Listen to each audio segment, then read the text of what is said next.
அன்பு ஊடக நண்பர்களுக்கு வணக்கம். 2 நாட்களாக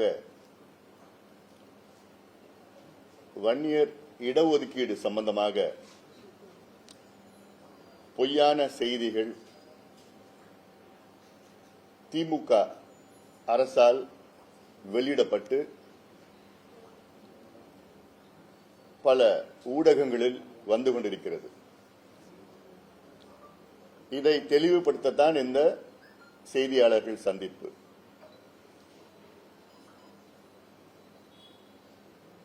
நேற்றைய முன்தினம் தமிழக அரசிடம் இருந்து சில தரவுகளை வைத்து இதில்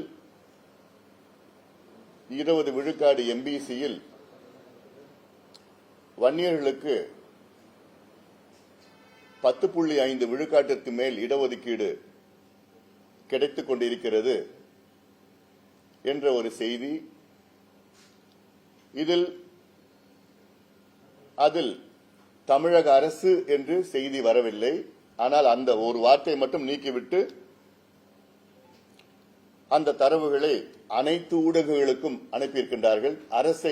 தமிழக அரசு சார்ந்த ஒரு அதிகாரி அனுப்பி வைத்து இதை அவசியமாக போடுங்கள் என்று வற்புறுத்தியும் இருக்கின்றார்கள். இது உங்களுக்கு அறிந்த செய்தியை. இதை வைத்து சில ஊடகங்களில் பெரிய பெரிய செய்தியும் வெளியிட்டிருக்கின்றார்கள். ஊடக தர்மம், ஊடக நியாயம் என்னவென்றால், யாரை பற்றியாவது செய்தி போடுகிறீர்கள் என்றால் அவர்களையும் கேட்க வேண்டும். இது உண்மையா இல்லையா என்று கேட்க வேண்டும். ஆனால் அப்படி கேட்காமல் அவர்கள் அரசு கொடுத்த செய்தியை மட்டும் போட்டு, அதிலும் ஒரு ஊடகம் வன்னியர் என்ஜாய்ஸ் 10.5 ரிசர்வேஷன், மோர் தென் 10 என்ஜாய்ஸ். என்ன வார்த்தைன்னு எனக்கு ஒன்றும் புரியல. Cops, from cops to deputy collectors, Vanniyar enjoys. அந்த உண்மையை உங்ககிட்ட சொல்றதுக்கு தான் இன்னைக்கு நான் வந்திருக்கிறேன். நான் இது ஏதோ ஒரு ஜாதி பிரச்சனை கிடையாது. இது சமூக நீதி பிரச்சனை, social justice problem, purely social justice problem. நான் பல முறை உங்ககிட்ட சொல்லிட்டு இருக்கிறேன். நான் தமிழ்நாட்டில் 2 பெரிய சமுதாயங்கள், ஒன்று பட்டியலின சமுதாயம், அடுத்தது வன்னியர் சமுதாயம். இந்த 2 சமுதாயங்களும் சேர்ந்து கிட்டத்தட்ட 40 விழுக்காடு மக்கள் தொகையில இடம்பெறுகிறார்கள். அதே வேளையில் இந்த 2 பெரிய சமுதாயங்களும் அடிமட்டத்தில் இருக்கின்றார்கள், பாதாளத்தில் இருக்கின்றார்கள், கூலி தொழிலாளர்களாக இருக்காங்க, குடிசையில் வாழ்ந்து கொண்டிருக்கின்றார்கள். The lowest status of society இன்னைக்கு தமிழ்நாட்டில் இந்த 2 பெரிய சமுதாயங்கள். இந்த 2 பெரிய சமுதாயங்கள் முன்னேறினால்தான் தமிழ்நாடு முன்னேறும். இது simple formula, social justice formula. அதையெல்லாம் விட்டுவிட்டு, இந்த 2 சமுதாயங்களை முன்னேற்றுவதை விட்டுவிட்டு பொய்யான தரவுகளை வேண்டுமென்றே தமிழக அரசு சமீபத்தில் எடுத்திருக்கின்றார்கள். இப்போ அதுல முதல்ல நீங்க புரிஞ்சுக்க வேண்டியது என்னன்னா, இன்னைக்கு எம்பிசியில 115 சமுதாயங்கள் இருக்கிறது. எம்பிசி கொடுத்த நேரத்தில் 1989 எம்பிசியில 107 சமுதாயங்கள் தான் இருந்தது. அதன் பிறகு சில சமுதாயங்கள்லாம் 8 சமுதாயங்களை சேர்த்து இன்னைக்கு 115 சமுதாயங்கள் இன்னைக்கு எம்பிசியில. அந்த 115 சமுதாயங்களில் 114 சமுதாயங்கள் 6.7 விழுக்காடு மக்கள் தொகையில் இருக்கின்றார்கள். ஒரு சமுதாயம், வன்னியர் சமுதாயம் 14.1 விழுக்காடு மக்கள் தொகையில், தமிழ்நாட்டு மக்கள் தொகையில். மீண்டும் நான் சொல்றேன், 115 சமுதாயங்களில் 114 சமுதாயம் டிஎன்சி உட்பட 6.7 விழுக்காடு தமிழ்நாட்டின் மக்கள் தொகையில். ஒரு சமுதாயம், வன்னியர் சமுதாயம் 14.1 விழுக்காடு இருக்கிறது. இது அம்பாசங்கர் ஸ்டாட்டிஸ்டிக்ஸ் டேட்டா. அவர் டோர் டு டோர் எனுமரேஷன் பண்ணிருக்கிறார் 81 நாள்ல. இதுதான் உண்மையான டேட்டா. இப்போ இதை வைத்து நீங்க இடஒதுக்கீடு நீங்க அணுகுங்க, பாருங்க யார் யாருக்கு என்னென்ன கிடைச்சிருக்குன்னு.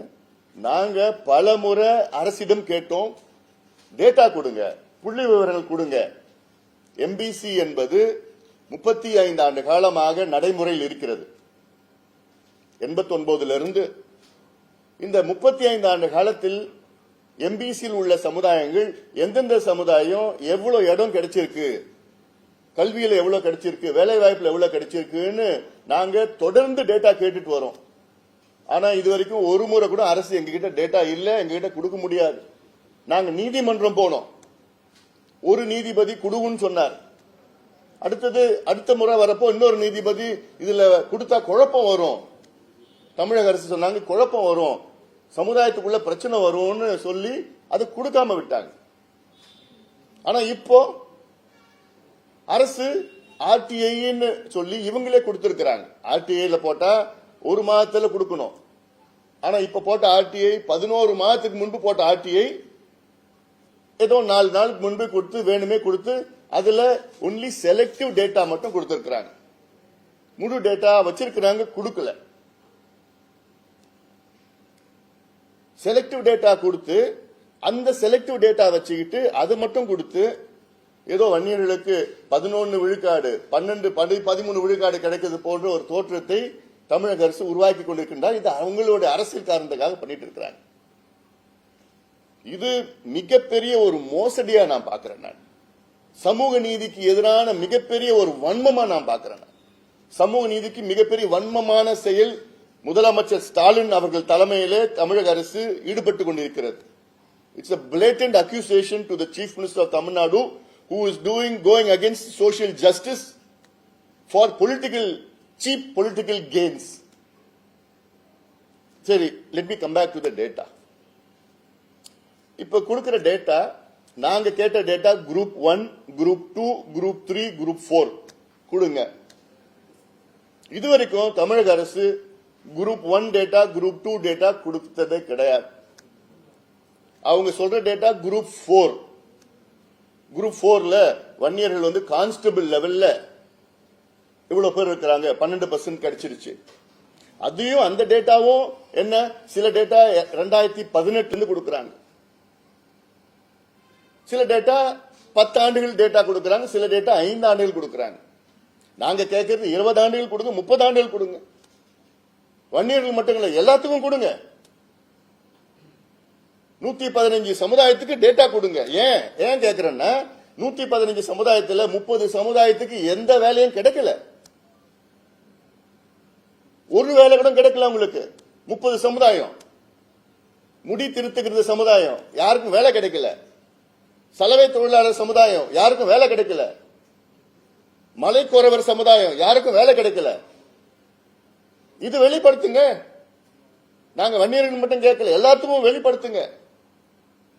ஏன்னா எம்பிசில ஒரு குறிப்பிட்ட சமுதாயங்கள் மட்டும்தான் எல்லாத்தையும் தட்டிட்டு போறாங்க. முக்கியமான வேலைகள் குரூப் 1, குரூப் 2.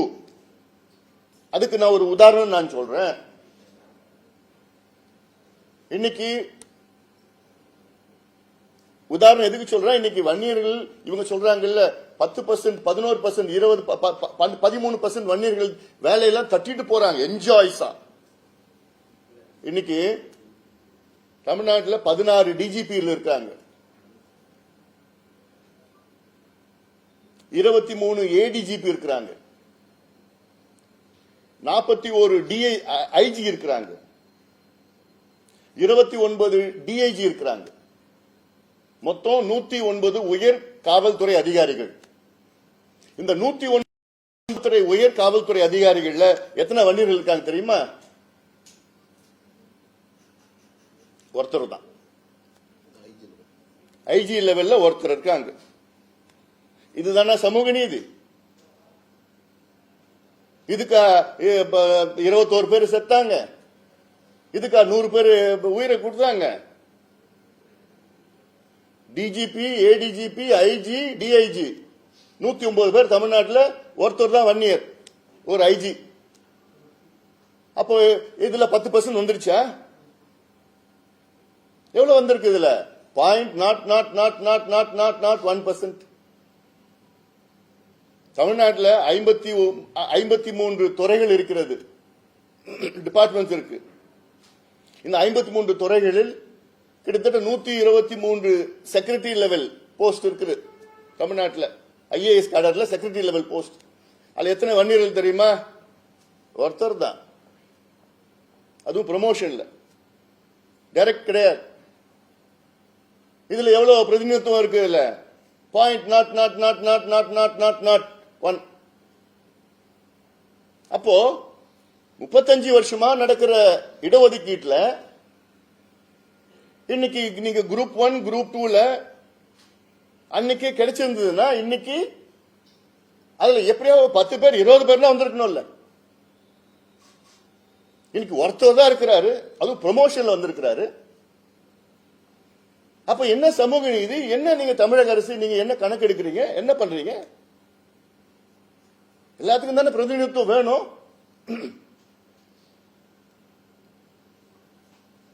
இத எங்களுக்கு இதுக்கு பதில் வேணும். எங்களுக்கு we want a white paper on MBC reservation right from 1989. 89 இருந்து எம்பிசி என்னைக்கு உருவாகுதோ 89 இருந்து எங்களுக்கு வெள்ள அறிக்கை கொடுங்க. எந்த சமுதாயத்திற்கு என்னென்ன வேலைகள் கிடைச்சிருக்கு, என்னென்ன படிப்பு கிடைச்சிருக்கு.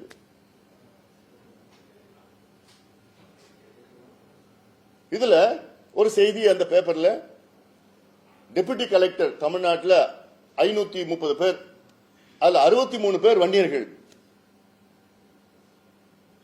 அந்த 63 பேர் வன்னியர்கள்ல 23 பேர் தான் தேர்வு செய்யப்பட்டவர்கள், டைரக்ட் ரெக்ரூட்மெண்ட். மீதி பேர்லாம் ப்ரமோஷன்ல வந்தவங்க. 40 பேர் ப்ரமோஷன்ல வந்தவங்க, ரெவென்யூ இன்ஸ்பெக்டர்ல இருந்து ப்ரமோஷன்ல வந்தவங்க. எல்லாத்தையும் சேர்த்துட்டு 63 பேர். இது பார்த்தா 11%. என்ன அநியாயம்? அதெல்லாம் என்ன அநியாயம்? தமிழ்நாட்டு இந்தியா சுதந்திரம் கிடைச்சி கிட்டத்தட்ட இன்னைக்கு 78 வருஷம் ஆயிடுச்சு. தமிழ்நாட்டில் பொறுத்த வரைக்கும் எங்களுக்கு 76 ஆண்டுகளுக்கு பிறகு, அதாவது 2 ஆண்டுகளுக்கு முன்பு தான் தமிழ்நாட்டில் முதல் முறையா ஒரு 1 இயர் கேண்டிடேட் டைரக்ட் IAS கிடைச்சிருக்கு. எந்த நிலையில் இருக்கு இந்த சமுதாயம்? After 76 years of independence, there was the first 1 year candidate who had got a direct placement in IAS in Tamil Nadu. 76 ஆண்டுகளுக்கு பிறகு கிடைக்குது. அப்போ இது என்ன சமூக நீதி நடக்குது? இப்போ இதுல யாரு கிடைச்சிருக்குது? என்ன கிடைச்சிருக்குது? இத முதலமைச்சர் அவர்கள் சமூக நீதி கிடைக்க, ஏன்னா அவருடைய பொறுப்பு இது அவருடைய பொறுப்பு. இது மாதிரி பொய் பிரச்சாரம் எல்லாம் நிறுத்துங்க முதலமைச்சர் அவர்களே. நீங்களும் உங்க அமைச்சர்களும் சேர்ந்து இந்த பொய் பிரச்சாரத்தை நிறுத்துங்க முதல்ல.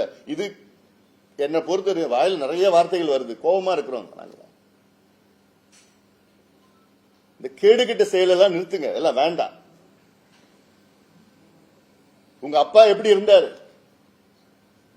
கலைஞருக்கு உண்மையான சமூக நீதி மேல அக்கறை உள்ளவர். அதனால்தான் ஒவ்வொரு முறையும் அவர் அணுகிறப்போ இது செய்யணும் இது செய்யணும் சொல்லி செஞ்சுட்டார். ஆனா நீங்க அரசியல் காரணத்துக்காக இது போன்ற மலிவான அரசியல், அதாவது சீப் பாலிடிக்ஸ், பொய் செய்தியை சொல்லிட்டு ஏன் உதவ் என்ன உங்க பேப்பர்ல என்ன எங்க கிட்ட கேட்க முடியாதா? ஹிந்து பேப்பர்ல நாங்க ஹிந்து பேப்பர் எவ்வளவு மதிக்கிறோம். நாங்க அது ஒரு டேப்லர் காலம் வேற போட்டு வச்சிருக்கீங்க. Ramakrishnan is one of the most senior respected journalist. ஒரு ஆர்டிகல் போன்றீங்கன்னா எங்கிட்ட கேட்கணும்ல, எங்கிட்ட ஒப்பீனியன் கேட்கலாம்ல. பாலு நம்பர் வச்சிருக்கீங்கல்ல, அதுல என்ன ஒரு காலத்துல 2018 பத்தி அது மட்டும் தான் போட்டு வச்சிருக்கீங்க. குரூப் 4ல போட்டு வச்சிருக்கீங்க. அது இது MBBS எவ்வளோ என்ன 10 வருஷத்துக்கு போட வேண்டியதானே? இல்ல அது தெளிவா பண்ணலாம் இல்ல, அது கேட்கலாம் இல்ல, டீட்டெயில் கேட்கலாம் இல்ல. அவங்க கொடுத்த டேட்டா கொடுத்தா அப்படியே போட்டுடுவீங்களா? கேட்க மாட்டீங்களா? ஏன் குரூப் 1 கேளுங்களா, எவ்வளவு கிடைச்சிருக்கு கேளுங்க. I will speak. ஏன்னா வேற பேப்பர்ல விட பரவாயில்ல, இந்து பேப்பர்ல போய் இப்படி ஒரு சும்மா போய் ஒரு பொய் செய்றீங்க. And this is not a community issue, it's not a caste issue, it's a social justice issue. One of the most backward community is, it's நான் சொல்றேன்ல, போஸ்ட்ல டாப் போஸ்ட்ல ஒண்ணுமே கிடையாது. இன்னைக்கு கிடைச்சிருந்ததுன்னா யாராவது 109 பெரிய டாப் போலீஸ் ஆபீசர்ல ஒருத்தர் இருப்பாங்களா? This is the reality. இப்போ இது தமிழ்நாடு சிவில் சர்வீஸ் குரூப் 1 இது எங்களுக்கு கிடைச்சு நாங்க எப்படியோ எடுத்திருக்கிறோம், இந்த டேட்டா எடுத்திருக்கிறோம். குரூப் 1ல 2013ல டோட்டல் போஸ்ட் வந்து 79 போஸ்ட். அதுல எம்பிசிக்கு வந்து 16, அதுல எம்பிசி விக்கு வந்து 7. அது 1 இயர் எம்பிசி வினா 7 சொல்லிடுறேன் போட்டோ. மற்றபடி டிஎன்சி அதர் எம்பிசி எல்லாம் பாத்தீங்கன்னா 9. மொத்தம் எவ்வளவு வந்திருக்குன்னா 8.8 வந்திருக்கு குரூப் 1ல. இது 2013ல இருந்து 2015, 2019, 2020, 2024 இந்த வருஷமும் இப்போ கொஞ்ச நாளுக்கு முன்பு வந்து முதலமைச்சர் ஸ்டாலின் அவர்கள் 95 பேருக்கு வந்து அந்த இதை கொடுத்தார், அப்பாயின்மெண்ட் ஆர்டர் கொடுத்தார். குரூப் 1க்கு அப்பாயின்மெண்ட் ஆர்டர் கொடுத்தார் 2020 இந்த வருஷம். அதுல 19 பேரு தான் எம்பிசி. 95 அப்பாயின்மெண்ட்ஸ்ல 19 வந்து எம்பிசி. அதுல 1 இயர் எவ்வளவுனா 5 பேர் தான். டிஎன்சினா 6 பேர், அதர் எம்பிசினா 8 பேர். அப்போ மொத்தமா 1 இயருடைய பிரதிநிதித்துவம் எவ்வளவுனா only 5.2%. மற்றவங்களுக்கு எம்பிசில மற்றவங்களுக்கு வந்து 14.8%. அப்போ இதுல நான் ஒரு எக்ஸாம்பிள் சொல்றேன். இன்னைக்கு 14% இருக்கிற ஒரு கம்யூனிட்டிக்கு வெறும் 5% தான் கிடைக்குது எம்பிசில. 6.7% உள்ள மற்ற கம்யூனிட்டிஸ்க்கு 15% கிடைக்குது. மோர் தென் double R 2.5 times their strength. அப்ப இதுதான் சமூக நீதி, இதுதான் சோசியல் ஜஸ்டிஸ். இது ஒரு அரசாங்கம், ஒரு முதலமைச்சர் இது சரிப்படுத்தணும், இது ஸ்டடி பண்ணி சரிப்படுத்தணும். இன்னொன்னு பாத்தீங்கன்னா, ஒரு 5 நாட்களுக்கு முன்பு தான் backward class commission, Tamil Nadu backward class கமிஷனுக்கு வந்து 1 வருஷம் எக்ஸ்டென்ஷன் கொடுக்கறாங்க தமிழ்நாடு அரசு. என்ன சொல்லி கொடுக்கறாங்கன்னா, டேட்டா எடுக்கிறதுக்கு. இவங்களுக்கு கிட்டத்தட்ட 1.5 வருஷத்துக்கு முன்பு அப்பாயிண்ட் பண்ணாங்க. அப்ப 3 மாசம் டைம் கொடுத்தாங்க. அப்புறம் இன்னொரு 3 மாசம், அப்புறம் 6 மாசம், அப்புறம் இன்னொரு 6 மாசம். இப்போ 1 வருஷம். எதுக்குன்னா டேட்டா இல்ல. இது எக்ஸ்டென்ஷன் கொடுத்துட்டு 2 நாளுக்கு அப்புறம் டேட்டா வெளியில கொடுக்கறாங்க, மீடியா கொடுக்கறாங்க டேட்டா. அப்ப இதுல யார் பைத்தியக்காரங்கன்னு தெரியல எனக்கு. டிஎன்பிஎஸ்சி பைத்தியக்காரங்களா, இது பேக்வர்ட் கிளாஸ் கமிஷன் பைத்தியக்காரங்களா, இல்ல மக்கள் பைத்தியக்காரங்களா? நீ ஒரு பக்கம் எக்ஸ்டென்ஷன் கொடுக்குறீங்க, 1 வருஷம் டேட்டா கலெக்ட் பண்ணுன்னு, 2 நாள்ல டேட்டா நீங்க வெளியிடுறீங்க, அது செலக்டட் டேட்டா வெளியிடுறீங்க. அப்ப என்னதான் நாடகம் நடிக்கிறீங்க? என்ன நாடகம் இதுல? எதுக்கு நாடகம்? இந்த நாடகம் என்ன டிராமா இது? திமுகவுக்கும் சமூக நீதிக்கும் எள்ளளவும் சம்பந்தமே கிடையாது. நான் பலமுறை சொல்லியிருக்கிறேன். நான் இன்னொரு எக்ஸாம்பிள் நான் சொல்றேன். அதுக்கு இது திமுகவுடைய அவங்களுடைய கட்சியினுடைய இன்டர்னல் இஷ்யூ. அது நான் இப்பயே சொல்றேன். It is their internal problem of the team DMK, whatever I am saying இருக்கு. இதுல எல்லா சமுதாயத்துக்கும் அமைச்சர் பதவி கொடுக்கணும். அதுல நியாயம் நிச்சயமா எல்லா சமுதாயம் கிடைக்கணும். நான் யாருமே வந்து இழிவா நான் பேசல, யாரும் வந்து அதிகமா நான் பேசல. நான் but I want to expose the DMK's social justice blank talk. உதாரணம், இப்போ நடந்து முடிந்த சட்டமன்ற தேர்தல் திமுகவுக்கு வந்து 131 சட்டமன்ற உறுப்பினர்கள் வெற்றி பெற்றார்கள். அந்த 131 பேர்ல சமுதாயத்தில், அதாவது ஒரு சமுதாயம் அதிகமான எண்ணிக்கையில் வெற்றி பெற்றது வந்து வன்னியர் சமுதாயம். 23 சட்டமன்ற உறுப்பினர்கள். அவர்களுக்கு வெறும் 3 அமைச்சர்கள் தான் கொடுத்திருக்கிறாங்க. 2வது அதிகமா வெற்றி பெற்ற சமுதாயம் பாத்தீங்கன்னா பட்டியலின சமுதாயம், தாழ்த்தப்பட்ட சமுதாயம். 21 இடத்துல வெற்றி பெற்றிருக்கிறார்கள். அவங்களுக்கும் வெறும் 3 அமைச்சர்கள் தான் கொடுத்திருக்கிறாங்க. அடுத்தது முக்குளத்தோர் சமுதாயம், தேவர் சமுதாயம். அவர்கள் வந்து 12 நாடாளுமன்ற சட்டமன்ற உறுப்பினர் வெற்றி பெற்றிருக்கிறார்கள். அவர்களுக்கு 5 அமைச்சர்கள். நான் யாருக்கும் கொடுக்க வேணாம், நான் யாரும் சொல்லல. நான் அடுத்தது வெள்ளாள கவுண்டர் சமுதாயம், 9 சட்டமன்ற உறுப்பினர் வெற்றி பெற்றார்கள். அவர்களுக்கு 3 அமைச்சர்கள். அடுத்தது நாடார் சமுதாயம், 7 சட்டமன்ற உறுப்பினர்கள் வெற்றி பெற்றார்கள். அவர்களுக்கு 3 உறுப்பினர்கள். அடுத்தது நாயுடு சமுதாயம், 15 சட்டமன்ற உறுப்பினர்கள் வெற்றி பெற்றார்கள். அவர்களுக்கு 3 3 அமைச்சர்கள்.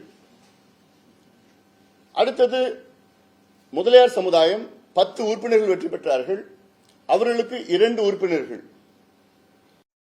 அடுத்தது இசைவேளாளர் சமுதாயம் 2 உறுப்பினர்கள், 2 அமைச்சர்கள். அது யாருன்னு உங்களுக்கு தெரியும். அடுத்தது 3 ரெட்டியார் சமுதாயம் உறுப்பினர்கள், அதற்கு 2 அமைச்சர்கள். அதுக்கப்புறம் மற்றதெல்லாம் பாத்தீங்கன்னா ஒன்னு தான் வந்திருக்குது.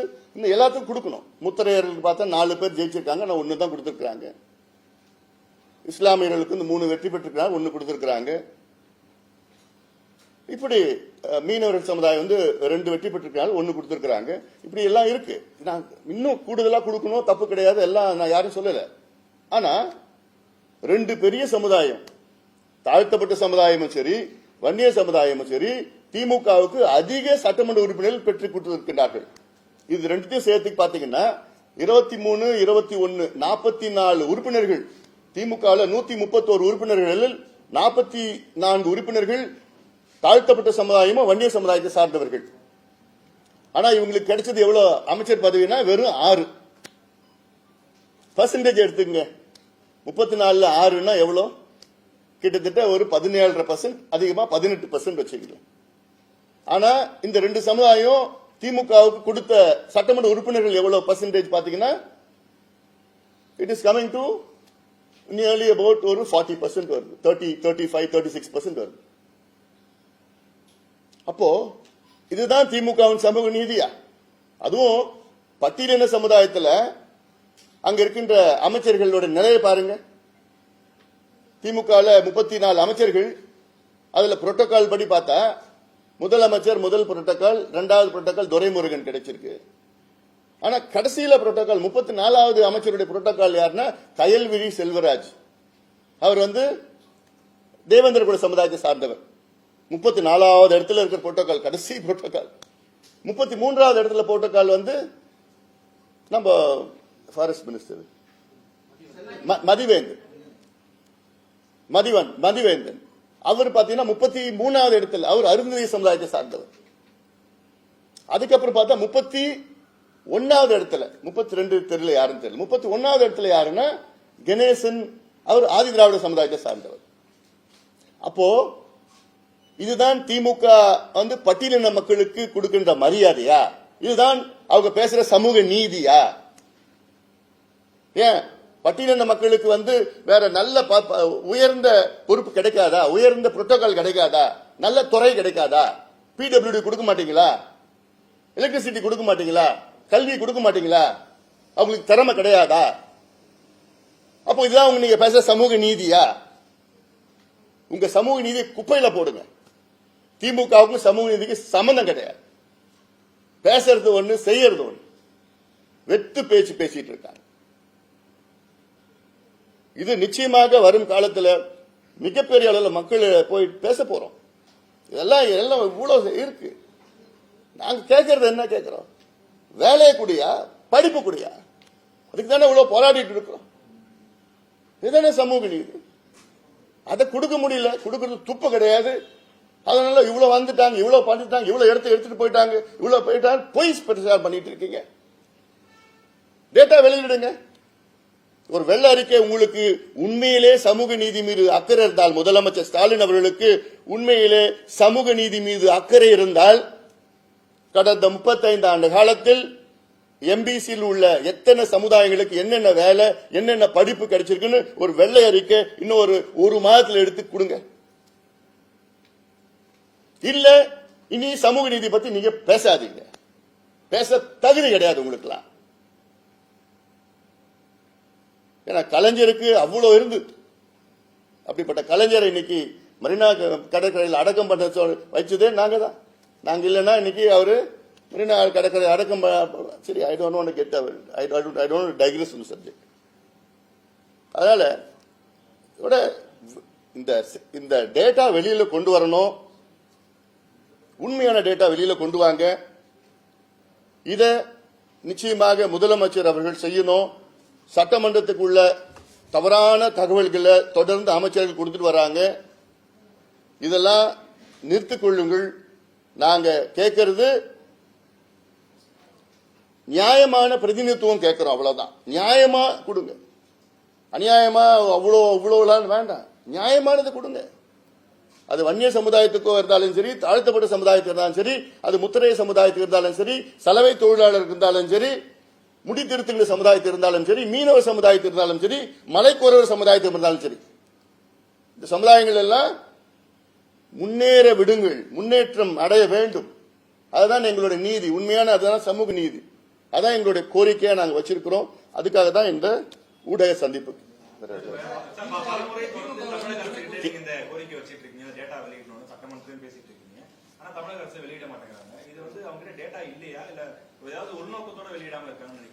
இப்ப டேட்டா வச்சிட்டு தான் அவங்க உள்நோக்கத்தோடு தான் நாங்க செயல்படுறாங்க. ஏன்னா நாங்க முதலமைச்சர் ஸ்டாலின் அவர்களை கிட்டத்தட்ட 2 ஆண்டு காலத்தில் எங்க மருத்துவர் ஐயா 3 முறை சந்திச்சாரு. இந்த பிரச்சனைக்காக மட்டும் நான் ஒரு 3 முறை, ஜி.கே. மணி அவர்களும் பாலு அவர்களும் கிட்டத்தட்ட ஒரு 4-5 முறை அதிகாரிகளையும் அமைச்சர்களையும் மட்டும் இல்ல 50 முறைக்கு மேல அமைச்சர்கள் அதிகாரிகள் பேக்வர்ட் கிளாஸ் கமிஷன்ல சந்திச்சு எல்லாம் ஒவ்வொரு முறையும் அவங்க சொல்றது டேட்டா இல்ல, டேட்டா நாங்க சேகரிச்சுட்டு இருக்கிறோம். அப்போ ஆர்டிஐல போட்டு டேட்டா நீங்க வெளியில கொடுக்குறீங்க, கொடுக்க முடியுது. அப்போ ஏன் ஒரு பேக்வர்ட் கிளாஸ் கமிஷன் டேட்டா கேட்கறப்போ ஏன் கொடுக்க முடியல? Backward class commission is a constitutional body. அப்போ நீங்க உண்மையிலேயே உங்களுக்கு அக்கறை இருந்ததுன்னா டேட்டா எல்லாம் கலெக்ட் பண்ணி நீங்க ஜஸ்டிஃபை பண்ணி நீங்க கொடுக்கறதுல அது வேற, நீங்க ரிசர்வேஷன் கொடுக்குறீங்களோ கொடுக்கறது அது வேற. பட் அட்லீஸ்ட் டேட்டா வச்சு நீங்க எல்லாமே சேர்ந்து கலெக்ட் பண்ணி குரூப் 1, குரூப் 2, குரூப் 3, குரூப் 4 இது கடந்த 20 ஆண்டுகள் எடுங்க. செலக்டடா 2 வருஷத்துக்கு முன்னாடி எடுக்கிறீங்க. ஏன்னா சில ஆண்டுகள் 8% கிடைக்கும், கல்வியில சொல்றேன் நான். சில ஆண்டுகள் 11% கிடைக்கும். ஆனா இதுல 8-11 வித்தியாசம் இல்லை. ஏன் 14% 1 இயர் பாப்புலேஷன் இருக்கு. 14% 1 இயர் பாப்புலேஷன். இது அம்பாசங்கர் ரிப்போர்ட், அவர் டோர் டு டோர் எனுமரேஷன் பண்ணியிருக்கிறார். அந்த ரிப்போர்ட் படி 14% 1 இயர் பாப்புலேஷன்ல இவங்க 10 கொடுத்துட்டு 11 கொடுத்துட்டு 12 கொடுத்து என்ன நியாயம் இருக்கு பாருங்க. இன்னொன்னு 6.7 விழுக்காடு வச்சிருக்கிற பாப்புலேஷன் மத்தவங்கலாம் அவங்களுக்கு 15 கிடைக்குது. அப்போ என்ன சமூக நீதி இதுல இருக்கு? அப்போ இதுதானே நீங்க எடுத்து கலெக்ட் பண்ணி நீங்க கொலேட் பண்ணி பண்ணணும். ஜாதி வாரி கணக்கெடுப்பு நடத்தும் சொன்னா அதுவும் பண்ண முடியாது, எங்களுக்கு அதிகாரம் இல்லைன்னு அதுவும் சொல்றீங்க. அப்ப என்னதான் அதிகாரம் உங்களுக்கு இருக்கு? பீகார்ல நிதிஷ்குமார் பண்றாரு, செய்யறாரு, செஞ்சு முடிச்சிட்டாரு. பீகார்ல நாங்க கேட்கறது சென்சஸ் கேட்கல, நாங்க கேட்கறது சர்வே பண்ணுங்க, காஸ்ட் சர்வே பண்ணுங்க. அந்த Indian statistics act 2008 caste survey. Census பண்ணீங்கன்னா வெறும் தலையை தான் கணக்கெடுப்பாங்க, எத்தனை பேர் இருக்கிறாங்க, மீனவர்கள் எத்தனை பேர் இருக்காங்கன்னு கணக்கெடுப்பாங்க. தவிர அந்த சென்சஸ் சர்வேல தான் மீனவர்கள் எத்தனை பேர், அந்த மீனவர்களில் எத்தனை பேர் ஆண் பெண் இருக்கிறாங்க, அதுல எத்தனை பேர் படிச்சிருக்கிறாங்க, எத்தனை பேருக்கு வீடு, பேர் வீட்டுல கழிப்பறைகள் இருக்கு, எத்தனை பேர் பைக் வச்சிருக்கிறாங்க, போட் இருக்குது, பட்டதாரியில் எத்தனை பேர், அரசு வேலையில் எத்தனை பேர், அவங்களுக்கு எவ்வளவு சம்பளம் இருக்கு, இதெல்லாம் எடுக்கிறது தான் சர்வே. இந்த சர்வே எடுத்துதான் மீனவர்களுக்கு இல்லையா, சரி இவங்களுக்கு எக்ஸ்ட்ரா இப்ப சுப்ரீம் கோர்ட் சொன்னாங்கல்ல உள் ஒதுக்கீடு கொடுக்கலான்னு, தடை இல்லைன்னு கொடுங்க. சலவை தொழிலாளர்களுக்கு உள் ஒதுக்கீடு கொடுங்க, மலைக்குறவர்களுக்கு உள் ஒதுக்கீடு கொடுங்க, முடித்திருத்துகின்ற சமுதாயத்துக்கு உள் ஒதுக்கீடு கொடுங்க. யாரும் வேண்டாம்னு சொல்லலையே, கொடுங்க. யார் யாருக்கு முதல்ல தெரியணுமே. அது எடுக்கிறதுக்கே இவங்களுக்கு தயக்கம் இல்ல, பயம் வந்துடுச்சு இவங்களுக்கு. அப்ப சமூக நீதி பத்தி என்ன பேசுறது, என்ன தகுதி இருக்கு உங்களுக்கு பேசுறதுக்கு? நிதிஷ்குமார் இருக்கிறாரு, அதை எந்த கோர்ட்டும் தடை பண்ணலையே, இப்ப யாரும் தடை பண்ணலையே. அந்த இடஒதுக்கீடு அதை ஜஸ்டிஃபை பண்ண முடியலன்னு சொல்லிதான் தடை பண்ணிருக்கிறாங்க. பீகார் ஹைகோர்ட்டும் தடை பண்ணல, சுப்ரீம் கோர்ட்டும் தடை பண்ணல, கணக்கெடுப்பு தடை பண்ணல யாரும். அந்த கணக்கெடுப்பு என்னால் எடுக்க முடியாதுன்னு சொல்ற ஒரு முதலமைச்சர் இங்க ஆந்திராவில் எடுக்கிறாங்க, கர்நாடகாவில் எடுக்கிறாங்க, எடுத்து முடிச்சிட்டாங்க, தெலுங்கானாவில் எடுக்கிறாங்க, ஒரிசால எடுக்கிறாங்க, ஜார்க்கண்ட் எடுக்கிறாங்க. ஆனா தமிழ்நாடு முதலமைச்சர் ஐயோ எனக்குலாம் அதிகாரம் கிடையாது. இந்தியன் ஸ்டாட்டிஸ்டிக்ஸ் ஆக்ட் 2008 படி பஞ்சாயத்து தலைவருக்கு அதிகாரம் இருக்கு சர்வே எடுக்கிறதுக்கு. அந்த சர்வே தான் நாங்க கேட்கிறோம். சர்வே பீகார் நினைச்சு பாருங்க, மிக மிக மிக பின்தங்கிய மாநிலம். 3 மாசத்துல எடுத்துட்டாங்க. அப்படிப்பட்ட பீகார்ல நிதி ஒதுக்கீடு செஞ்சு தமிழ்நாடு ஒரு மாசத்துல நிதி இருக்கு, எல்லாம் இருக்கு. ஆனா மனசு கிடையாது. இவங்க மனசு எல்லாம் கரும் மனசு, சமூக நீதிக்கு சம்பந்தம் இல்லாத மனசு இவங்களுக்கு எல்லாம். சமூக நீதி பேசுறது உங்களுக்கு திமுகவுக்கோ முதலமைச்சர் ஸ்டாலின் அவர்களுக்கோ அவர் அமைச்சர்களுக்கோ சமூக நீதிக்கும் சம்பந்தம் கிடையாது. மீண்டும் மீண்டும் சொல்றேன் நான். ஆனா இது மக்கள் இது அவங்க டிஎம்கே இது இந்த வரும் தேர்தலில் பார்ப்பாங்க, நல்லா பார்ப்பாங்க.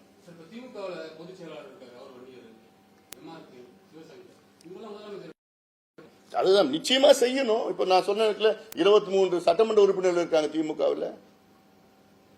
6 பேர் 7 பேர் இருக்காங்க. நாடாளுமன்ற உறுப்பினர் 6 பேர் இருக்காங்க நினைக்கிறேன். அதுல அமைச்சர்கள் 3 பேர். எல்லாம் போங்க, போய் கேளுங்க, முதலமைச்சர் போய் கேளுங்க, ஏன் இதுல வஞ்சிக்கிறீங்கன்னு கேளுங்க.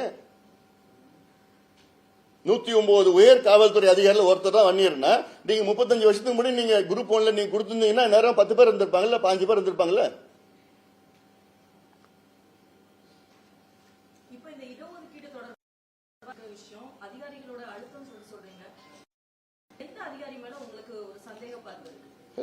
இது வந்து collective decision by the government. இது வந்து ஏதோ தனிப்பட்ட அதிகாரி சர்க்குலேட் பண்ணது, அது வந்து பிஆர்ஓ இருக்கலாம், அவ்வளவுதான். அவர் தான் எல்லாம் உங்களுக்கு எல்லாம் போன் பண்ணி சொல்லியிருக்கிறார், போடுங்க சொல்லியிருக்கிறார். It's tactics by the government, அவ்வளவுதான். ஒட்டுமொத்த தான் பொறுப்பு இருக்கு. முதலமைச்சர்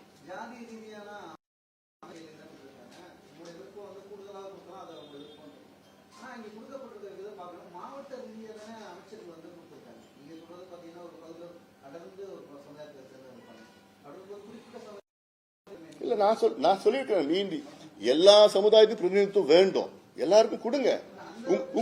உங்களுக்கு யார் அதிகமா கொடுத்து உங்களை யார் வெற்றி பெற வச்சிருக்காங்க? 2 சமுதாயங்கள் தான். தாழ்த்தப்பட்ட சமுதாயம் உங்களை வெற்றி பெற வச்சிருக்காங்க. இந்த 2 சமுதாயத்தால 44 உறுப்பினர்கள் கொடுத்திருக்காங்க. 131ல 43 கொடுத்திருக்காங்க. இந்த 2 பெரிய சமுதாயம் நீங்க ஆட்சிக்கு வந்திருக்க மாட்டீங்க. அந்த 2 பெரிய சமுதாயத்தை நீங்க குறைந்தது 12 கொடுத்துக்கணும்.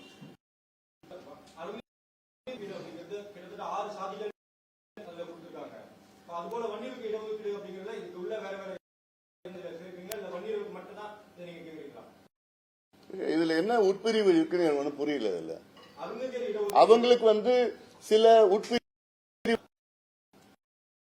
இன்னொன்னு எங்களுக்கு வந்து நாங்க கோரிக்கை அப்போ நாங்க வச்ச கோரிக்கை நாடு கொடுக்கணும் பார்த்து அழுத்தம் கொடுத்து அருந்ததி வன்னியர்கள் சேர்ந்து ஐயா நடத்தினார்.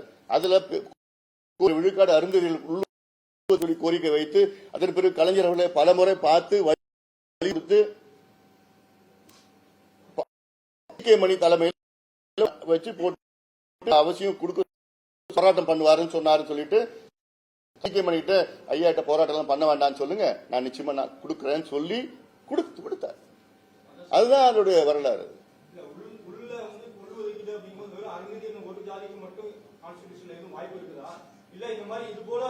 ஏன்னா இப்ப சுப்ரீம் கோர்ட் உங்களுக்கு தெளிவா சொல்லிட்டாங்க. சுப்ரீம் கோர்ட் யாருக்கு வேணா உள் ஒதுக்கீடு கொடுக்கலாம், கம்யூனிட்டி கொடுக்கலாம், இல்ல குரூப் ஆஃப் கொடுக்கலாம், டிபெண்டிங் ஆன் தி ஸ்டேட்ஸ். இதுக்கு முடிந்து மத்திய அரசு தான் பண்ணணும், national backward class national SC commission பரிந்துரை பண்ணலாம், அதெல்லாம் தேவையில்லைன்னு சுப்ரீம் கோர்ட் தெளிவா சொல்லிட்டாங்க. மாநில அரசு அதிகாரம் இருக்கு, மாநில அரசு உள்ள கிளாசிஃபை பண்ணலாம், எல்லா அதிகாரமும் எப்படி வேணா பண்ணலாம், சிங்கிள் கம்யூனிட்டி கொடுக்கலாம், குரூப் ஆஃப் கம்யூனிட்டிஸ் கொடுக்கலாம், எல்லாம் எல்லாம் பண்ணலாம். அந்த அதிகாரம் மாநில அரசுக்கு இருக்குன்னு சுப்ரீம் கோர்ட் சொல்லிட்டாங்க. கான்ஸ்டிடியூஷன் 7 ஜட்ஜ் பெஞ்ச் அது. உள்ஒதுக்கீடு கொடுக்கிறது டிஎன்சி சமூகங்கள் வந்து பெரிய அளவில் எதிர்க்கிறாங்க. தேனி மாவட்டம், மதுரை மாவட்டத்தில் அப்பவே போராட்டங்கள் நடந்துச்சு. எம்பிசிடி இது நான் மாத்தி கேட்கிறேன் இப்போ. ரைட், நல்ல கேள்வி கேட்டீங்க.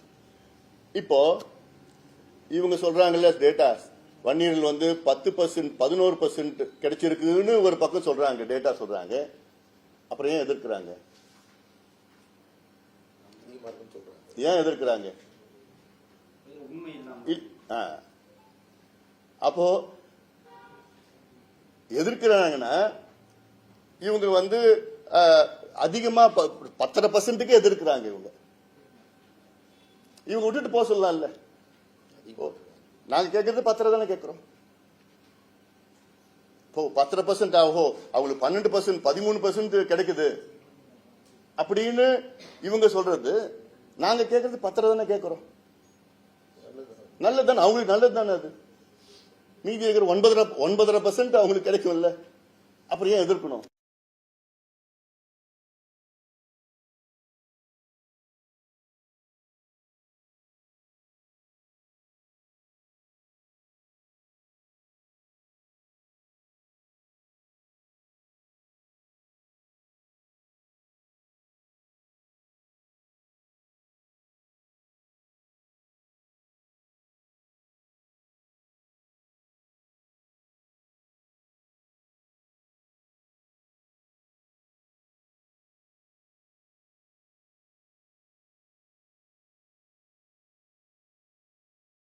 வச்சுக்கீங்களா, 3.44% தான் டிஎன்சி உடைய பாப்புலேஷன் தமிழ்நாட்டில்.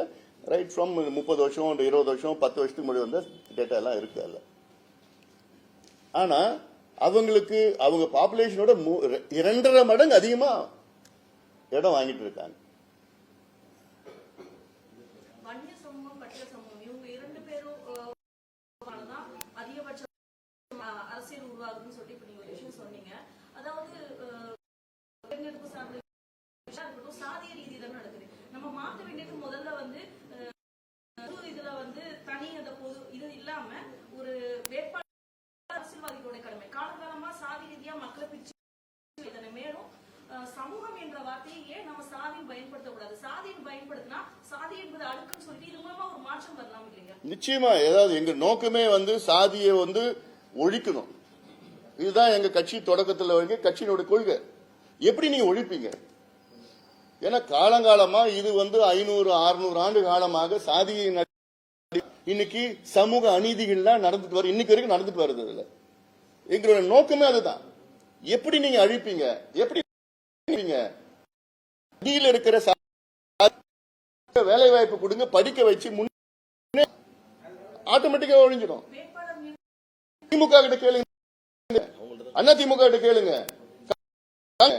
ஏன் வந்து அதிகமா சாதி இருக்கிற இடத்துல அவங்க தான் எம்எல்ஏ, ஏன் அந்த அவங்க தான் அமைச்சர்கள் அந்த மாவட்டத்தில் ஏன் கொடுக்குறாங்க? திமுக கிட்ட கேளுங்க. பேசுறது ஒண்ணு, செய்யறது ஒண்ணு. தரவுகள்லாம் சொன்னீங்க. அதுல வந்து டிஎன்சி சமூகங்கள் 3.44 இருக்கு. ஆனா எண்ணிக்கையில வந்து கூடுதல் சொன்னீங்க, 2 மடங்கு அதிகமா அவங்களுக்கு கிடைக்குது. நீங்க ஒரு பட்டியல் வெளியில முத்தரையர், மலைக்குறவர் மாதிரி சொல்லி அவங்களும் டிஎன்சில தான் இருக்காங்க. ஆனா டிஎன்சி சமூகம் இல்ல. அதுல என்னன்னா நடந்ததுதான். இப்போ நாங்க தணிகாச்சலம் ரிப்போர்ட் அது வந்து ஒண்ணு பண்ணல தான் சேர்த்துட்டாங்க கூட. 7 டிஎன்சி பிளஸ் இவங்க எல்லாம் சேர்த்திருக்காங்க. நீங்க மீனவர்கள் எல்லாம் டிஎன்சில சேர்க்க முடியும் வரணும்னு சொல்லிட்டு அது ஒரு உள்ள ஏகப்பட்டு நடந்திருக்குது. அதுல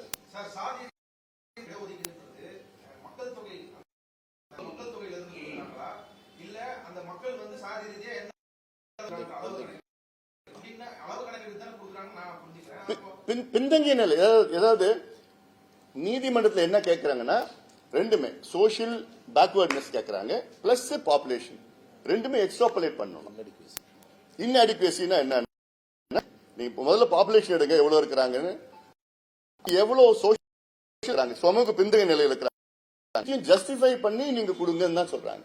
ஒன்லி பாப்புலேஷன் வச்சு கொடுக்க முடியாது. பீகார்ல அதனாலதான் பாப்புலேஷன் வச்சு இன்க்ரீஸ் பண்ணாங்க இந்த இடஒதுக்கீடு. அதனாலதான் அதை ஸ்டே பண்ணிருக்காங்க. அதுல இன்அடிக்குவசி வந்து சரியான முறையில் கணக்கு பண்ண அது வந்து ப்ரொபோர்ஷனல் ரெப்ரசன்டேஷன் கிடையாது. ப்ரொபோர்ஷனல் ரெப்ரசன்டேஷன் கிடையாது. அதுல இருக்கிற இவ்வளவு இருக்கணும், பிளஸ் இன்அடிக்குவசி இருக்கு, ரெண்டுமே பேக்வர்ட்னஸ் இருந்தா ரெண்டும் சேர்த்து பண்ணணும்.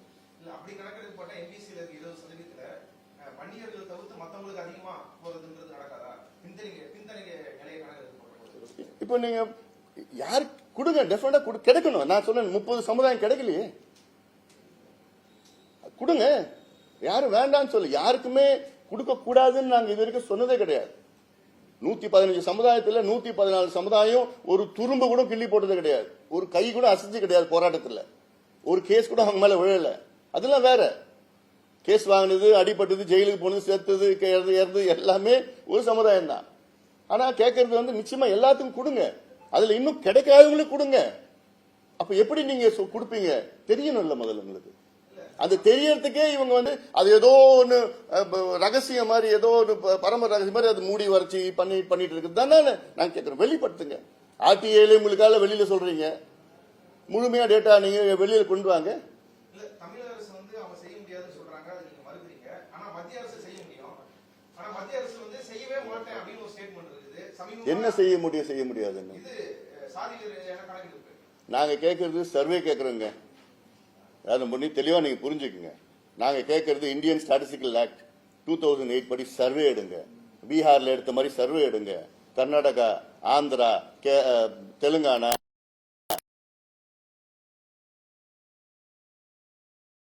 பாத்தீங்கன்னா 2026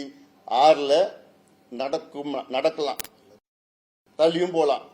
டீலிமிட்டேஷன் முடி சென்சஸ் எடுக்கணும்னு தள்ளியும் போலாம். அதெல்லாம் அது நிச்சயம் கிடையாது. இல்ல ஆனாலும் இது சர்வே எடுத்து நீங்க இவ்வளோ நான் எக்ஸ்பிளைன் பண்ணிட்டு இருக்கல. நான் சென்சஸுக்கும் சர்வேக்கும் நீங்க முதல்ல புரிஞ்சுக்குங்க. சென்சஸ்ல வந்து ஒன்லி தலை கணக்கு தான் வரும். இந்தியா ஃபுல்லா எடுக்கணுங்க. அது ஒரு காலம் என்ன ஓபிசியா, ஓபிசில என்ன ஜாதி, அவ்வளவுதான் வரும், காலம் வரும். சர்வேல தான் அதுல இந்த கம்யூனிட்டியா, ஓபிசியில இங்க தமிழ்நாடு எம்பிசியா, எம்பிசியில என்ன கம்யூனிட்டி, மீனவர் கம்யூனிட்டியா, மீனவர் கம்யூனிட்டியில எங்க எந்த ஏரியா, அதுல வந்து என்ன வீடு, எவ்வளவு பெரிய வீடு இருக்கு, குடிசையில் இருக்கிறீங்களா, அல்ல வீட்டுல டாய்லெட் இருக்குதா, தண்ணி பைப் தண்ணியா, இல்ல கிணறா, போரா, அவங்க எத்தனை பட்டதாரிகள் இருக்கிறாங்க, அவங்க வீட்டுல பைக் வச்சிருக்காங்களா, கார் வச்சிருக்காங்களா, அவங்க அரசு வேலையில இருக்கிறாங்களா, இது எல்லாமே வந்து ஸ்டேட் தான் எடுக்க முடியும். சென்ட்ரல்ல எடுக்கிறது வாய்ப்பே கிடையாது. இந்த டீடைல் சென்ட்ரல் எடுக்க முடியாது. அதுல ஸ்டேட் தான் எடுக்க முடியும். அதுல தமிழக அரசு அந்த வெளியிட்டிருக்கக்கூடிய அந்த அறிவிப்புல எம்பிசி பட்டியலுக்கு கூடுதலா இடஒதுக்கீடு கிடைச்சிருக்கு. குறிப்பாக வந்து வணிக சமுதாயத்துக்கு அதிகமாக தகவல் வந்து சொல்றாங்க. அப்படி பார்க்கும்போது எம்பிசியில இருக்கக்கூடிய மக்கள் வந்து குறிப்பாக வன்னியர் மக்கள் மட்டும் வந்து குறிப்பிட்ட அளவு தான் கிடைச்சிருக்கு, மற்றவங்க அதே மக்கள். அவங்க சொல்றது கூட மற்றவங்க கம்பேர் பண்ணும்போது அதிகமாக தான் சார் கிடைச்சிருக்கு. யாரு கிடைச்சிருக்கு? தமிழக அரசு அதான் போய் இந்த சந்திப்பே அதுக்கு தானே சொல்றேன். பொய், அதாவது இந்த சந்திப்பே வந்து அப்பட்டமா பொய் சொல்றாங்கன்னு தான் இந்த சந்திப்பை நான் சொல்றேன். ஸ்டாட்டிஸ்டிக்ஸ் சொல்லிட்டு இருக்கிறேன். இல்ல ஒரு நீங்க சொல்றத வந்து பொய்ன்னு சொல்றீங்க. ஆனா குறிப்பிட்டு நீங்க சொல்லும்போது எம்பிசியில இருக்கக்கூடிய வன்னியர்களுக்கு இடஒதுக்கீடு அதிகமா கிடைக்கல, மற்றவங்களுக்கு வந்து கிடைக்குது, அது புள்ளி ஒரு தகவல் தெரியல அப்படின்னு நீங்க சொல்ல வரீங்க. இல்லைங்க, அதாவது இதுல எப்படின்னா செலக்டிவா குரூப் 4 கான்ஸ்டபிள் எடுத்திருக்காங்க. கான்ஸ்டபிள்ல சில வருஷத்துல 10% கிடைச்சிருக்குது, 10% கிடைச்சிருக்குது. டிஎஸ்பி எத்தனை சொல்லல, கிளர்க் சொல்றாங்க, டெபுட்டி கலெக்டர் எத்தனை சொல்ல மாட்டாங்க, டிஸ்ட்ரிக்ட் ஜட்ஜ் எத்தனை சொல்ல மாட்டாங்க, அசிஸ்டன்ட் கமிஷனர் இதுல சொல்ல மாட்டாங்க, HRC எல்லாம் சொல்ல மாட்டாங்க, அதெல்லாம் சொல்ல மாட்டாங்க. அதனால நான் சொல்றேன், இப்போ அதுல இல்லாதனாலதான் இன்னைக்கு வந்து 109 உயர் காவல்துறை போலீஸ் ஆபீசர்ல ஒண்ணுதான் இருக்கிறாங்க. ஐஜி லெவல்ல தமிழ்நாட்டில் மொத்தம் 14% மக்கள் தொகையில ஒரு ஐஜி லெவல் ஆபீசர் தான் இருக்குன்னா இது எவ்வளவு சமூக அநீதி. இது என்னம்மா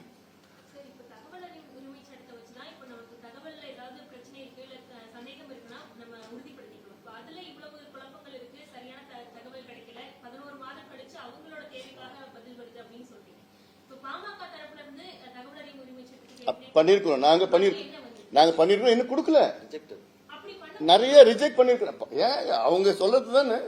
இப்போ அவங்க இல்ல, அதாவது என்னன்னா எங்களுக்கு தகவல் இல்லைன்னு சொல்லி கொடுக்குறாங்க, அவ்வளவுதான். என்ன சொல்றாங்க, எங்களுக்கு தகவல் இல்ல, வரல, இல்ல சேகரிச்சிருக்கிறோம், அவ்வளவுதான் வருது, ரிப்ளை வருது. எங்களுக்கு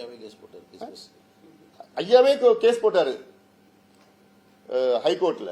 அது வந்து இல்ல, டிஸ்மிஸ் பண்ணிட்டாங்க கேஸ். ஏன் என்னன்னு சொல்லிட்டு தமிழ்நாடு அரசு என்ன பண்ணாங்கன்னா, அந்த தகவல்லாம் வெளியில வந்துச்சுன்னா சமுதாயங்களுக்குள்ள பிரச்சனை வரும். இதுதான் தமிழக அரசு வாதம் பண்ணாங்க ஹைகோர்ட்ல.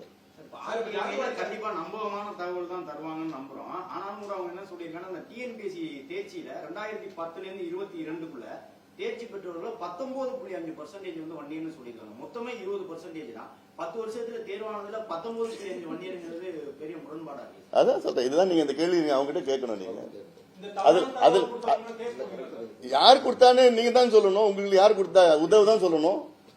இந்து ஆபீஸ்க்கு யார் இந்த செய்தி கொடுத்தான்னு சொல்லணும். உத்தவ் சொன்னா நான் கேஸ் போட்டுலாம் அவங்க மேல. இல்ல இல்ல இன்னொன்னு கூட அதுலயே நீங்க இன்னொரு காலம் பண்ணுங்க. மொத்தம் இருக்கிறது 17 இடங்களுக்கு வந்து செலக்ட் பண்ணிருக்காங்க. அந்த 17ல வந்து எம்பிசி வந்து 7ன்னு போட்டிருக்காங்க. அதுலயே இருக்கு 7 பேர் எம்பிசின்னு. எப்படி 17ல வந்து எம்பிசி மொத்தம் எப்படி 7 வரும்? 20க்கு மேல போகும்ல. அதுலயே தப்பு இல்ல அப்ப சொல்றது. அப்போ இது எல்லாமே குக்ட் அப் ஃபேக்ட்ஸ் தானே பண்ணிட்டு இருக்காங்க. அதுல போனோம் இல்ல நாங்க வந்து இது வந்து இவங்க கொடுப்பாங்க. ஒவ்வொரு முறையும் வந்து முதலமைச்சர் வந்து இது வந்து நாங்க கணக்கெடுக்கிறோம் பண்றோம், டேட்டா வச்சு நாங்க ஜஸ்டிஃபை பண்றோம் ஒவ்வொரு முறையும் சொல்லியே கிட்டத்தட்ட 2 ஆண்டு காலம் நாங்க அமைதியா சரி பண்ணுவாங்கன்னு அந்த ஒரு சட்டசபையிலே சொல்லியிருக்காரு முதலமைச்சர். சட்டசபையிலே 2023 சொல்லியிருக்கிறார் நிச்சயமா நாங்க செய்வோம்னு. அந்த நம்பிக்கையில தான் இவ்வளவு நாள் இருந்துட்டோம். இப்ப வந்து நிச்சயமா ஏமாத்திருக்காங்க, உறுதியா ஏமாத்திருக்காங்க. ஆனா நிச்சயமா இதுல வந்து விளைவுகளை சந்திப்பாங்க. சார், இப்ப ஜாதிவாரி கணக்கெடுப்புல இப்ப திமுகவோட வாதம் என்ன அப்படின்னா, இப்ப நம்ம ஒரு மாநில கணக்கெடுப்பு நீங்க சொல்ற மாதிரியே வந்து சர்வே எடுத்தாங்க அப்படின்னா பீகார் மாதிரியே சுப்ரீம் கோர்ட் வந்து ஸ்டே பண்ணி வச்சிரும், அதை இம்ப்ளிமெண்ட் பண்ண விட மாட்டாங்கன்னு சொல்லி ஆர்எஸ் பாரதி மாதிரியான தலைவர்கள் சொல்றாங்க. இது வந்து சுப்ரீம் கோர்ட்ல போனா தாங்காது. சோ வந்து இப்ப ஒன்னே ஒண்ணு நீங்க புரிஞ்சுக்கணும். பீகார்ல வந்து சர்வே இன்னும் யாரும் ஸ்டே பண்ணல. சர்வே வந்து யாரும் ஸ்டே பண்ணல. பீகாருடைய ஹைகோர்ட்டும் சரி இந்தியாவுடைய சுப்ரீம் கோர்ட்டும் பீகார் எடுத்த சர்வே வந்து ஸ்டே பண்ணல. பண்ணல. அதை வைத்து சர்வே வைத்து அவங்க வந்து ரிசர்வேஷன் வந்து 65ல இருந்து 75 இன்க்ரீஸ் பண்ணியிருக்காங்க. அது வந்து அவங்க சொல்ற காரணம் வந்து இது வந்து ப்ரொபோர்ஷனல் ரெப்ரசன்டேஷன் கிடையாது ரிசர்வேஷன். இது வந்து இன்அடிக்வசியும் ரெண்டுமே சேர்த்து தான் நீங்க பண்ணணும். அந்த காரணத்துக்காக தான் ஸ்டே பண்ணிருக்காங்க. இப்போ அது வந்து சுப்ரீம் கோர்ட் போயிருக்கு. சுப்ரீம் கோர்ட்ல வந்து நாங்க we will hear it larger hearing in September சொல்லிருக்காங்க. அவ்வளவுதான். அதனால யாருமே வந்து சர்வே ஸ்டே பண்ணவே இல்லை. இங்க சர்வே கூட நடக்கிறதுக்கு பயப்படுறாங்க. அது இல்லாம இன்னொன்னு முக்கியமானது என்னன்னா தமிழ்நாட்டில் 69 விழுக்காடு இடஒதுக்கீடுக்கு நீ ஆபத்து வந்திருக்கு. இது நான் திருப்பி தினம் நான் சொல்லிட்டு வரேன் முதலமைச்சர் கிட்ட. முதலமைச்சர் இது கண்டுக்கிற மாதிரி எனக்கு தெரியல. ஏன்னா 2007ல வழக்கு போட்டாங்க. அந்த வழக்கு 1993ல வழக்கு போட்டாங்க.